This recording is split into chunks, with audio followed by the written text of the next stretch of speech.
Good morning friends, my name is Chandravardhan and I welcome you all to study for civil services, one of the India's leading educational platforms। दोस्तों पिछले कुछ videos में हम लोगों ने science का, history का, पॉलिटी का, इन सब का मेन पॉइंट देख लिया था, इंपॉर्टेंट पॉइंट जो कि 68th बीपीएससी पीटी के लिहाज से आपको पढ़ना जरूरी है। आज हम लोग देखेंगे बायोलॉजी के कुछ इंपॉर्टेंट पॉइंट। जी हाँ, बायोलॉजी से क्वेश्चन जरूर पूछे जाते हैं। अगर साइंस में टोटल अगर 30 क्वेश्चन पूछा जाएगा, 30 क्वेश्चन अगर टोटल पूछा जाएगा तो बायोलॉजी से जनरली जो चांस होता है वो सबसे ज़्यादा क्वेश्चन पूछने का चांस होता है। और बायोलॉजी बहुत सारे लोगों के लिए कंफ्यूजिंग होता है क्योंकि याद बहुत करना पड़ता है इसमें, है ना। फिजिक्स वगैरह है तो उसमें विभिन्न लॉज हैं जिनको समझ करके आप आंसर दे सकते हैं, लेकिन बायोलॉजी में रटना बहुत पड़ता है। तो बहुत सारे लोगों के लिए, मेरे जैसे लोगों के लिए बहुत ही ज़्यादा कंफ्यूजिंग हो जाता है बायोलॉजी, तो इस पर विशेष रूप से ध्यान देना है। और कौन कौन से टॉपिक्स पढ़ने हैं? सबसे पहला जो टॉपिक है वो है आपका सेल एंड इट्स ऑर्गेनल्स। लेकिन टॉपिक्स को शुरू करने से पहले एक बार लाइक तो बनता है ना वीडियो पर, और कमेंट करना बनता है कि आपका कोई सुझाव है, कोई रिकमेंडेशन है या फिर कुछ आपको समस्या है तो वो भी कमेंट में आप लिख सकते हैं। और यदि चैनल में नए हैं तो जरूर सब्सक्राइब करके बेल आइकॉन भी दबा दीजिएगा। चलिए, सेल एंड इट्स ऑर्गेनल। जी हाँ, कोशिका और इसके जो कोशिकांग होते हैं उनके बारे में निश्चित तौर पर पढ़ लीजिएगा। जो माइटोकॉन्ड्रिया है, लाइसोसोम है, राइबोसोम है, ठीक है, डीएनए है, आरएनए है, इन सब चीज़ों के बारे में निश्चित तौर पर पढ़ लीजिएगा। कोशिका भित्ति है, कोशिका झिल्ली है, सेल मेम्ब्रेन, आपका प्लाज्मा मेम्ब्रेन, ये सब चीज, सेंट्रियोल हो गया, सेंटर हो गया, ये सब, न्यूक्लियस हो गया, ये सब चीज़ों के बारे में निश्चित तौर पर आपको पढ़ लेना चाहिए, ठीक है। इसके बाद है टिश्यूज। जी हाँ, टिश्यूज के बारे में भी आपको पढ़ना है। टिश्यूज के टाइप्स जो होते हैं, जैसे संयोजी उत्तक हो गया, है ना, संवहनी उत्तक हो गया, ये सब इसी में आपका प्लांट टिश्यू भी आता है और एनिमल टिश्यू भी आता है। प्लांट टिश्यू में आपका जाइलम है, फ्लोएम है, इन सब चीज़ों के बारे में पढ़ना है। और एनिमल टिश्यूज जो होते हैं उनमें भी बहुत तरह के टाइप्स होते हैं, उन सब के बारे में आपको पढ़ना है। तो सेल एंड इट्स ऑर्गेनल्स पढ़ लीजिए, उसके बाद टिश्यूज भी जरूर पढ़ लीजिए, ठीक है। इसी में आपका टिश्यूज में ही आपका ब्लड वगैरह आता है, ठीक है, ब्लड आता है, ब्लड ग्रुप आता है, यह सब निश्चित तौर पर पढ़िएगा। उसके बाद आता है ऑर्गन सिस्टम। जी हाँ, ऑर्गन और ऑर्गन सिस्टम में आपको क्या क्या पढ़ना है वो जरा सा हम लोग देख लेते हैं। ऑर्गन सिस्टम में जो है आपका पढ़ना है कंकाल तंत्र। जी हाँ, सबसे पहले क्या पढ़ना है? स्केलेटन सिस्टम, इसको अंग्रेजी में कहा जाता है कंकाल तंत्र। इसी के अंदर आपको हड्डी के बारे में पढ़ना होगा, दांत के बारे में पढ़ना होगा, ठीक है, कंकाल तंत्र में। तो ये निश्चित तौर पर पढ़ लीजिएगा। वयस्क मनुष्य के शरीर में कितनी हड्डियां होती हैं, जो बच्चे होते हैं उनके शरीर में कितनी हड्डियां होती हैं, दांत कितने होते हैं, कितने दांत होते हैं जो 2 बार निकलते हैं, कितने दांत जो होते हैं, दांत कितने प्रकार के होते हैं, यह सब क्वेश्चन आपका पूछा जाता है, ठीक है। तो कंकाल तंत्र के बारे में निश्चित तौर पर पढ़ लीजिएगा। उसके बाद आपका डाइजेस्टिव सिस्टम, इससे तो निश्चित तौर पर हर साल कोई ना कोई क्वेश्चन पूछा ही जाता है।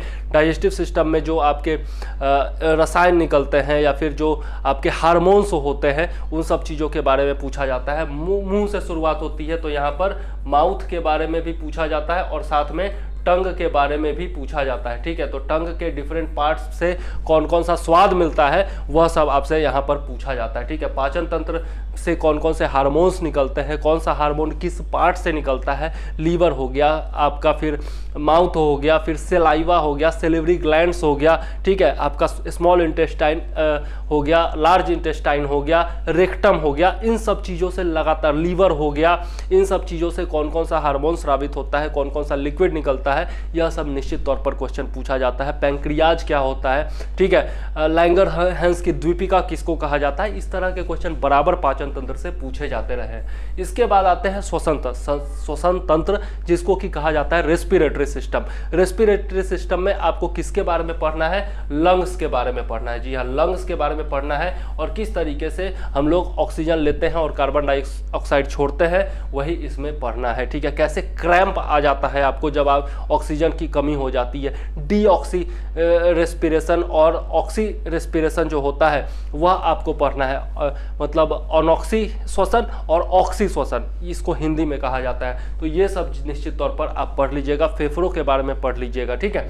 चलिए, उत्सर्जन तंत्र। जी हाँ, एक्सक्रेटरी सिस्टम, इसमें भी आपको पसीना के बारे में पढ़ना है। पसीना में कौन कौन से एलिमेंट्स होते हैं वो पढ़ना है। फिर आपको इसमें मूत्र विसर्जन तंत्र जो होता है उसके बारे में पढ़ना है, आपको मानव मूत्र के बारे में पढ़ाया जाएगा, उसका पीएच मान क्या होता है, यह सब क्वेश्चन बार बार पूछा गया है। यूरिया जो निकलता है वो कैसे निकलता है, किस तरीके से हमारे शरीर से जो भी गलत पदार्थ है या फिर जिनका यूज शरीर को नहीं है वो किस प्रकार से हम निकालते हैं, यह सब निश्चित तौर पर क्वेश्चन पूछा जाता रहा है लगातार। तो एक्सक्रीटरी सिस्टम भी आप जरूर पढ़िएगा। इसके बाद है आपका नर्वस सिस्टम, जी हाँ, तंत्रिका तंत्र, इसी में आपका ब्रेन के बारे में पढ़ना होगा और फिर आपको पढ़ना होगा किस चीज़ के बारे में, आपका जो रीढ़ की हड्डी है स्पाइनल कॉर्ड, उसके बारे में भी आपको इसी में पढ़ना होगा, ठीक है। तो तंत्रिका तंत्र भी जरूर पढ़िएगा।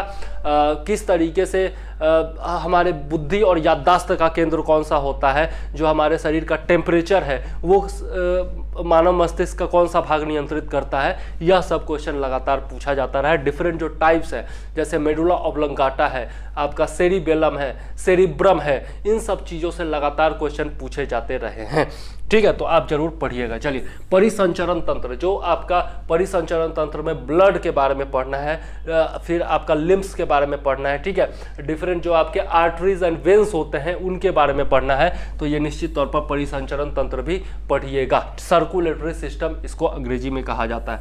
इसके बाद इंडोक्राइन ग्लैंड्स के बारे में पढ़ना होता है, अंतःस्रावी तंत्र के बारे में पढ़ना है, जिसमें इंडोक्राइन और एक्सोक्राइन ग्लैंड्स इत्यादि के बारे में पढ़ना होता है, ठीक है। कौन कौन से हार्मोन्स इनसे निकलते हैं, इन सब चीज़ों के बारे में पढ़ना होता है। कौन सा ग्लैंड जो होता है वो सबसे बड़ा होता है, पिट्यूटरी ग्लैंड जो होता है वो कहाँ होता है, इन सब चीज़ों के बारे में आपको पढ़ना होता है। उसके बाद आपका रिप्रोडक्शन सिस्टम, ये भी बहुत ही ज़्यादा इम्पॉर्टेंट है। कितने प्रकार से मानव में एनिमल में या फिर प्लांट्स में रिप्रोडक्शन होता है, यह सब निश्चित तौर पर आपको पढ़ना है, ठीक है। चले, फिर आपको इसमें यह भी पढ़ना होता है, रिप्रोडक्शन सिस्टम में लगातार क्वेश्चन आता है कि आपका पुरुषों के हार्मोन कौन से हैं, पुरुषों के यौन हार्मोन कौन से हैं, महिलाओं के यौन हार्मोन कौन से हैं, ठीक है। फिर आपका जैसे ऑक्सीटोसिन वगैरह के बारे में लगातार क्वेश्चन पूछा जाता रहा है, ठीक है। एंड्रोजन, एस्ट्रोजन, इन सब ये जो हार्मोन्स है, कौन सा पुरुष हार्मोन है, कौन सा महिला हार्मोन है, ये सब क्वेश्चन लगातार पूछा जाता रहा है। उसके बाद आते हैं प्लांट एंड एनिमल हार्मोन्स, आ ही गया, और एंजाइम्स, इन सब चीज़ों के बारे में लगातार क्वेश्चन पूछा जाता रहा है। उसके बाद डिजीज, जी हाँ, डिजीज के बारे में क्वेश्चन पूछा जाता रहा है कि किस सूक्ष्म जीव की वजह से, किस माइक्रो ऑर्गेनिजम्स की वजह से कौन सा डिजीज होता है, या फिर किस डिजीज का कारक कौन सा है, किसके कारण कौन सा रोग होता है, उसका उपचार कैसे किया जा सकता है, किस एलिमेंट की कमी से या फिर किस क्या कहते हैं, किस पोषक तत्व की कमी से, किस न्यूट्रिशियस फैक्ट्स की कमी से आपका डिजीज होता है, यह सब क्वेश्चन लगातार पूछा जाता रहा है, तो निश्चित तौर पर याद रखिएगा, ठीक है। इसी में आपका क्या पढ़ लीजिएगा आप, बैक्टीरिया के बारे में, वायरस के बारे में, प्रोटोजोआ के बारे में, या फिर वाइटामिन्स के बारे में, मिनरल्स के बारे में, ये सब आप जरूर पढ़ लीजिएगा, ठीक है।